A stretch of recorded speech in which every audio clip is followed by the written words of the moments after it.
Olá, senhoras e senhores, moças e rapazes, meninos e meninas. Nós estamos aqui em mais uma proposta do nosso canal, nosso podcast, Nós Pessoas Pretas. Nós Pessoas Pretas, ele é um espaço de divulgação, difusão e construção de conexões para exaltar a cultura negra, para exaltar a cultura periférica, para exaltar a cultura brasileira. E a gente tem a grata honra de receber amigos. Dizem que só professores, mas professores constroem as outras profissões. Então a gente tem muita honra de receber muitos professores. E neste dia de hoje, a gente vai ter a grata oportunidade de receber o professor Fabião. Oi, tudo bem? Que ninguém conhece. Um amigo. Quem é você, professor Fabião? Eu sou teu amigo. Esse acho que a principal vertente de eu estar aqui hoje com você. E gostar muito da forma que você vive, do teu estilo de vida, da forma que você acredita no poder da educação. E esse projeto que eu estou desde o início, né? A gente é numa caminhada gigantesca, muito disruptiva, ou seja, a gente vê isso quando a gente faz aquelas postagens no ambiente virtual e a gente encontra alguns comentários absolutamente que fortalecem as nossas convicções, para a gente não entrar, né? Ou seja, mostrar quais são de verdade os nossos desafios de trabalhar esse conjunto de princípios e iniciativas que a gente vai transformar a sociedade. A sociedade está sempre em transformação. A história mostra isso, os relatos, né? Então, essa transformação passa por um refinamento, passa por uma gestão de forças, né?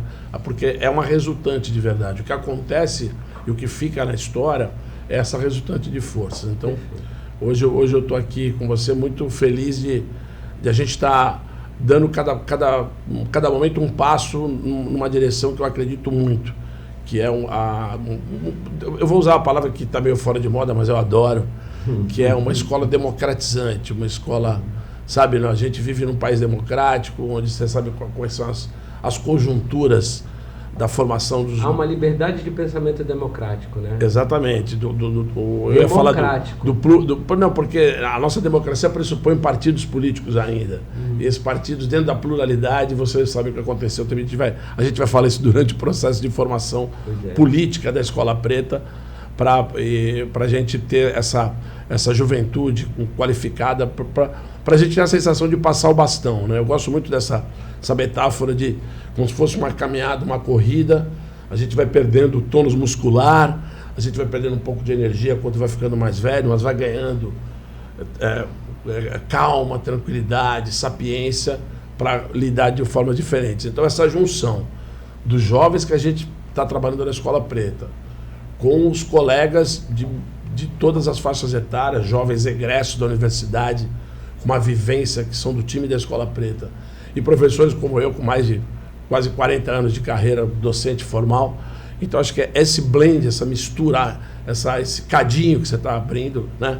O cadinho é aquela peça de porcelana, onde o alquimista, ele mistura Daqui a pouco tu vai falar de caldeirão, os né? ingredientes.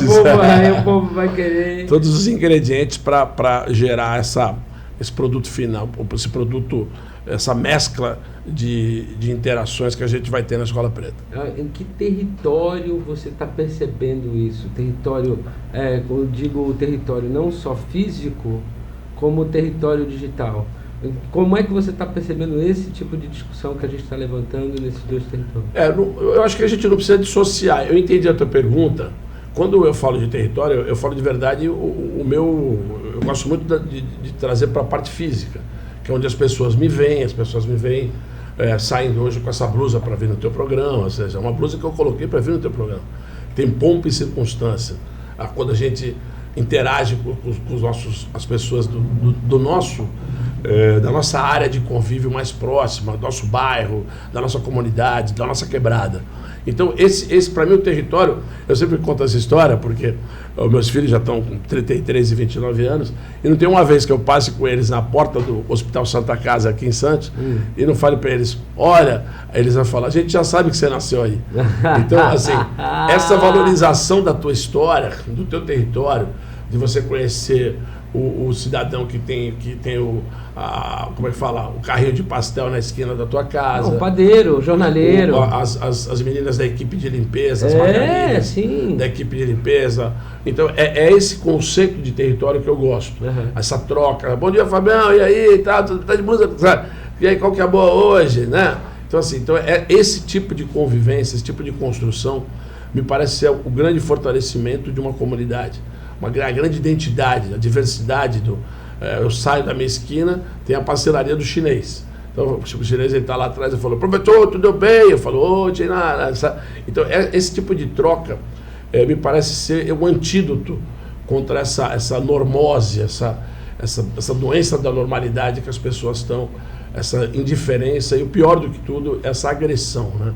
Essa violência contra o direito de expressão de ideias, contra de manifestação. O corpo da pessoa, né? Contra o corpo, contra a mente. Contra o corpo, a pessoa que, o cidadão tem tatuagem, se ele tem tatuagem, ele é carimbado de body art, tatuado, sabe? Então, ou seja, esses rótulos que a sociedade costuma colocar nos indivíduos, ele é um bom exemplo para a gente mostrar um dos motes da Escola Preta, essa desconstrução, esse respeito à diversidade absoluta, né? O respeito às livres manifestações do amor, que a gente está falando do ambiente onde se aprende a amar, que é um ambiente escolar, que é um ambiente quando você sai da tua família, que você ama a tua família, de um amor familiar, um amor ancestral, e você vai para um conjunto de jovens díspares, de etnias diferentes, de formações, como é que fala, emocionais diferentes. Então esse desafio é o que eu enxergo bastante no pioneirismo, vamos falar assim, do projeto pedagógico da Escola Preta. Assim, momento propício, porque a gente está no debate do que é o mais importante, né? Se é o E, se é o S, se é o G, né? O ambiental, o social e a governança. E o ponto é, o que não é de importante quando a gente fala de socioambiental e étnico-racial, e principalmente porque é tratado com tanta diferença. A gente tem no socioambiental um produto, e no étnico-racial um problema. Eu vou fazer uma coisa bem de professor, as pessoas estão nos ouvindo.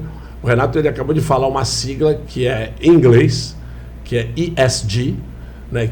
Esse I é o E, é o Environmental, o S é o Social, bem professor, tá? Desculpa. E o G, Governance. Então, essa sigla hoje, ela é uma sigla que o mercado abraçou. Por quê? Por que eu falo mercado? Quando a gente fala mercado, você tem as grandes indústrias, todos o compliance de cada empresa. E hoje, onde o dinheiro gira, você tem que ter esse tripé de sustentação. Você tem que ter a transparência da governança, saber o que está acontecendo, onde o dinheiro vai ser aplicado à tua empresa, como a tua empresa e os negócios da sua empresa se conectam, uma coisa muito importante, com a ciência, porque essa evolução que a gente está falando, essa transformação do mundo e das pessoas e do território, é feita a partir da ciência. A gente está cercado de ciência o tempo inteiro, né? A gente questionaram a forma que o mundo lidou com a pandemia recentemente. Muito dinheiro migrou para as biotechs, as empresas de pesquisa. Mas isso é natural. Sempre houve dinheiro investido nas biotechs, e as biotechs sempre investiram na universidades do mundo inteiro. Então, essa forma de lidar me parece ser um caminho muito interessante, porque nós temos hoje as grandes empresas chamada do agronegócio, né? Que tem que internalizar essa história, porque elas estão usando pedaços de planeta, chão planetário, onde existia um bioma natural naquele espaço. Vamos construir uma narrativa de uma lógica biológica e ecológica. E econômica. Oi? E econômica. Sim, econômica. É a base. Onde aquele pool, aquela indústria de agronegócio, ela está cultivando a planta que for, a soja, o milho, a cana, aquele pedaço de chão era um bioma. Podia ser o Cerrado, podia ser o bioma Mata Atlântica, podia ser a Amazônia, o território amazônico. Aquele solo, aquele espaço, aquele bioma foi suprimido, houve uma supressão, normalmente com licença ambiental, dentro de um território de um dos 5.750 municípios brasileiros. Então é uma territorialidade, dentro de um dos nossos 6, 7 biomas. Voltamos ao território. Então, não, estamos totalmente no território, não saímos em nenhum momento. Né? Então, assim, quando eu falo isso, quando você fala do ESG, qual é o custo ambiental dessa supressão? Já foi. Perdemos comunidades de artrópodes, de insetos, de animais, a dinâmica daquela região mudou, as nascentes foram canalizadas. O terreno ficou mais pobre. Então, assim, em nome do quê? Em nome da produção de alimento. Em nome da produção de alimento para quem? Exterior.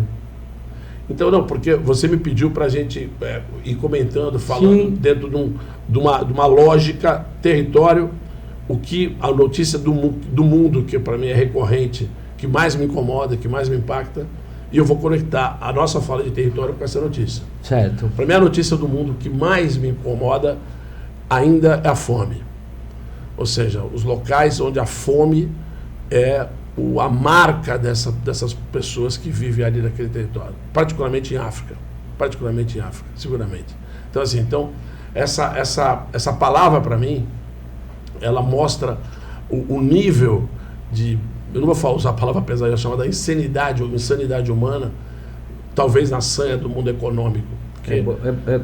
Deixar uma pessoa com fome. Deixar alguém com fome. Então, assim, é aí que entra a responsabilidade. É muito desumano. Porque desumanidade. Exatamente. Você usou uma palavra que eu também...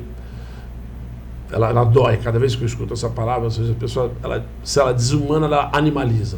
É uma animalização do ser humano. E hoje os animais, paradoxalmente, às vezes são mais bem tratados do que os humanos. Certamente mais protegidos. A cadeia produtiva, econômica do pet, não vamos entrar, a gente não quer que isso acabe, a gente quer que exista... Que evolua com consciência. Que exista uma percepção. Então, a Escola Preta, para mim, tem essa missão de trazer à tona essas ainda mazelas da sociedade, que são transversais, como, por exemplo, um dos temas que a gente vai abordar muito durante toda a nossa produção intelectual, que é o racismo ambiental. Eu, como biólogo, acho que vou aprender bastante com esses múltiplos olhares da nossa equipe técnica e a interação que a gente vai ter com a sociedade. Você é um camarada que já teve vários lugares, vários países... Vários territórios. Vários territórios, várias ambiências, né? Já... assim, sem nenhum... além de catador de lixo, com orgulho, Verdade. Né? Também trabalha na produção do imagético, quando vai para a sala de aula e também quando faz apresentações. Você é um cara positivo. Eu me orgulho muito de ter amigos assim, porque às vezes eu sou muito cético. Isso transparece, né? Às vezes eu gosto da positividade porque me equilibra. Brasil, 2024. Novos padrões conceituais pós-pandemia, já no mínimo encaminhados. Qual a mensagem que você deixa aí principalmente para aqueles que estão com 12? Estão com 12 anos. Eu adoro. Porque... Na verdade, assim, se a gente fizer uma matemática, eu adoro fazer uma brincadeira que eu faço com os alunos, de quanto você ingere por exemplo, de alimento por dia, em biomassa, né? Você não vai num prato lá no restaurante a quilo, você não vai num pesa, hoje eu vou comer 400 gramas, né? Então você bebeu água, você tomou um refrigerante, quanto passou do planeta por você? Então, nós somos o planeta, né? Então, eu sou da escola de Gaia, né? na década de 60, em Woodstock, eu queria ter ido muito para Woodstock, vou deixar aqui. Não tinha idade. Eu só tinha 4, 5 anos de idade para ir em Woodstock.